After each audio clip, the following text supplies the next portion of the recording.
নমস্কার, আমি সৌভিক। নতুন ভিডিওতে সবাইকে স্বাগত জানাই।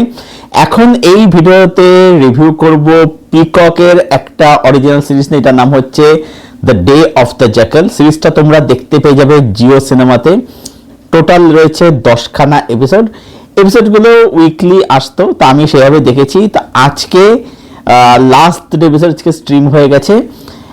একটা এপিসোডের রান টাইম হচ্ছে ধরে নাও 1 ঘন্টার কাছাকাছি। বেশ বড় একটা সিরিজ টানা দেখতে গেলে।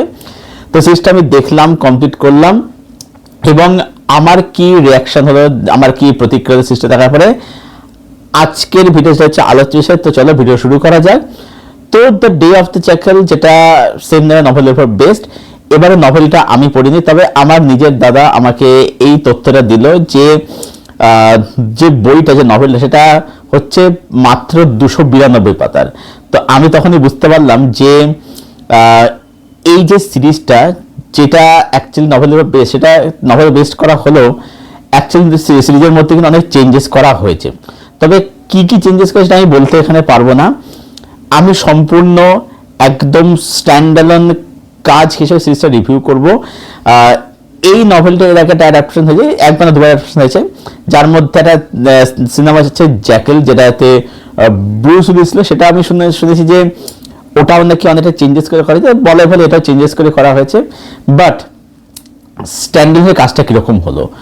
তো the day of the Jekyll, আমি যদি এই গল্পের ছোট করে একটু সামান্য তোমাদের ধারণা দিই, এটা হচ্ছে একজন অ্যাসাসিনের গল্প, যে একজন কন্ট্রাক্ট কিলার, একজন হিটম্যান, যে পয়সা বিনিময়ে মানুষদেরকে খুন করে। এবার তার প্রফেশনাল পার্সোনাল লাইফ, সেটা আমরা দেখতে পাচ্ছি। তাকে একটা মিশনে অ্যাসাইন করা হচ্ছে, যেখানে তার কোড নেম হচ্ছে জ্যাকেল। এবারে এই জ্যাকেল সে কি করছে, তার লাইফ কিরকম ভাবে চলছে, এগোচ্ছে, এবং এই যে মিশন, সে মিশনে সে মানে কি করছে, মিশন সাকসেসফুল হতে পারছে কি পারছে না, এই হচ্ছে দ্য ডে অফ দ্য জ্যাকেলের গল্প। এবারে তুই সকল জানতে গেলে জিও সিনেমাতে যাও, গিয়ে এই সিরিজটা দেখে ফেলো। পজিটিভ দিক, নেগেটিভ দিক, আমার কাছে এই সিরিজের জন্য অনেকগুলো ভালো দিক রয়েছে এবং সামান্য কিছু নেগেটিভ দিক রয়েছে। পজিটিভ দিক যেটা, সেটা হচ্ছে যে এই সিরিজটা যখন তুমি দেখতে শুরু করবে, যারা এখন দেখার সঙ্গে তাদের জন্য বলছি, সিরিজটা তোমাদের সঙ্গে কিন্তু জুড়ে যাবে। সিরিজটা প্রথম থেকে কিন্তু বেশ টান, বেশ এনগেজিং, এবং এই যে এনগেজমেন্টটা, সেটা কিন্তু 8টা এপিসোড কিন্তু ভীষণভাবে কিন্তু ধরে রাখে। বাকি 2 এপিসোডের কথা পরে আমি আসছি, কিন্তু প্রথম যে 8টা এপিসোড কিন্তু সুপার এনগেজিং, এবং প্রতিটা এপিসোড বড় বড় হলেও বোর কিন্তু ফিল করায় না। এবং প্রতিটা এপিসোড, সেটা কিন্তু বলবো যে ক্লিফ হ্যাঙ্গারটা দিচ্ছে, সেটা কিন্তু দুর্দান্ত। এবং এর যে ক্লাইম্যাক্স বা এর যে লাস্ট 10 মিনিট, সেটা কিন্তু বলবো যে বেশ মজাদার। তার সাথে সাথে বলবো যে এটা শুধুমাত্র যে মানে একটা হিটম্যানের স্টোরি দেখাচ্ছে তা কিন্তু না। এখানে কিন্তু ক্যারেক্টারগুলো ভালোভাবে লেখা হয়েছে, তাদের পার্সোনাল দিকেও ফোকাস করা হচ্ছে। অর্থাৎ এখানে কিন্তু ক্যারেক্টারটা কিন্তু একটা মানে ড্রামা, ইমোশন, সেই দিকটা দেখাচ্ছে, বা ক্যারেক্টারের মধ্যে কিন্তু একটা যে আর্ক বলে না, যে তার ইমোশন, সেগুলো কিন্তু দিকে ফোকাস কিন্তু করছে। অর্থাৎ এখানে কিন্তু ক্যারেক্টার রাইটিং, তাদের ইমোশনাল আর্কের দিকে ফোকাস কিন্তু এখানে করা হয়েছে, সেগুলো কিন্তু অবশ্যই প্রশংসার দাবি রাখে। সিরিজটা টেকনিক্যাল বলবো যে ভেরি ওয়েল মেড। এর বিজিএম বলি, তারপরে যে বিভিন্ন যে মোমেন্টগুলো আমরা দেখতে পাই, বা এর যে অ্যাকশন সিকোয়েন্স বলি, সেগুলো কিন্তু অবশ্যই বেশ মজা দেয়, হাই দেয়। এবং এই যে বিভিন্ন ইভেন্ট যে ঘটছে, সেগুলো কিন্তু মানে এমন না সেগুলো খুব অর্গানিক্যালি হচ্ছে, সেগুলো একদম অর্গানিকভাবে আসছে। তার একটা ড্রামা বা কিছু তার একটা হচ্ছে, একটা বিল্ড আপ থাকছে, সেইটা জিনিসটা পেছনে আর কি সময় নিয়ে জিনিসটাকে দেখানো হচ্ছে। যেখানে যখন ইভেন্টটা আসছে, আমরা এখানে দেখে ফিল করছি, দেখে আমরা মজা পাচ্ছি। এছাড়াও মেকিং বলি, ক্যামেরার কাজ বলি, ওভারঅল প্রোডাকশন ভালো, সেগুলো কিন্তু বলো টপ নচ, একদম দুর্দান্ত একদম আর কি। তো এবং তার সাথে বলে সিরিজের মধ্যে পারফরমেন্স কিন্তু প্রত্যেকে এখানে ভালো। এখানে যে জ্যাকেল যে হয়েছে, যে অভিনেতা, তার কাছে এখানে কিন্তু বেশ ভালো হয়েছে।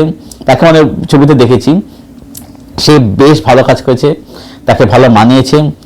এছাড়াও এখানে বাকি যে সাপোর্টিং কাস্ট রয়েছে, এখানে অনেকেই অভিনয় করেছে, নাকি অনেক ক্যারেক্টার রয়েছে এখানে আর কি, তারাও কিন্তু এখানে বেশ ভালো। এবং বলবো যে এখানে এই যে একটা যে ইনভেস্টমেন্টের দিক দেখানো হয়েছে সেটা কিন্তু বলবো সিরিজের মধ্যে বেশ ভালো হয়েছে। তো মোটামুটি এগুলো সব সিরিজের মধ্যে পজিটিভ দিক। এবারে নেগেটিভ দিক যদি আসি, নেগেটিভ দিক হচ্ছে সিরিজটা লাস্ট যে দুটো এপিসোড, সেটা কোথাও কোথাও রান টাইমটা একটু হলেও ফিল হয়, সেখানে আমি কিন্তু একটু বোর ফিল, ড্র্যাক ফিল আমি করেছি সেখানে। এবং সিরিজের মধ্যে যে বিয়াঙ্কা যে ক্যারেক্টারটা, সেই ক্যারেক্টারটাকে না কোথাও দেখে মানে তাকে একজন ইনভেস্টিগেটিভ অফিসার বলে কথা ঠিক মানে বিশ্বাস ঠিক হয় না, মানে তাকে মানে ওইখানটা দেখতে তাকে ঠিক মানায় না আর কি, এটা বেমানার ক্যারেক্টার দেখতে, এবং ফেজারটা সেখানে জমে ওঠে না আর কি, এটা আমার পার্সোনালি একটু ফিল হয়েছে আর কি। তো ওভারঅল বলবো যে the day of the jackal এই সিরিজটা একটা দুর্দান্ত সিরিজ হয়েছে, মানে আমি সিরিজটা খুব দারুণ এনজয় করেছি। পিকক অরিজিনাল সিরিজ আর কি দারুণ লেগেছে সিরিজটা আমার। তো সব মিলিয়ে আমি এই সিরিজটাকে রেট করব 8.5 আউট অফ 10। আমি এতটা 9 দিতাম যদি লাস্ট সেটা যদি একটু মানে ছোট করে যেতে পারতো, একটু ট্রিম করে যেতে পারতো, সেটা সেটা 9 দিতে পারতাম। আর একটা হচ্ছে বিয়াঙ্কার জায়গায় যে অভিনয় করেছে, যদি তার যদি অন্য কেউ যদি অভিনয় করে তাহলে হয়তো আমি 9 এটাকে দিয়ে দিতাম। সিরিজটা একটা আমার কিন্তু দারুণ লেগেছে, আমি সিরিজটা থ্রু আউট এনজয় করেছি।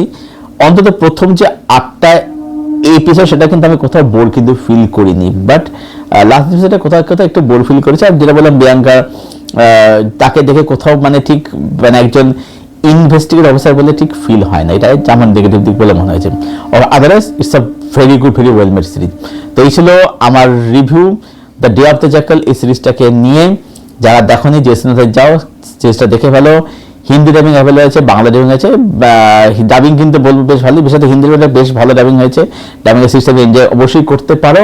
তো যাই হোক, দেখা শুরু করে এটাই বলার।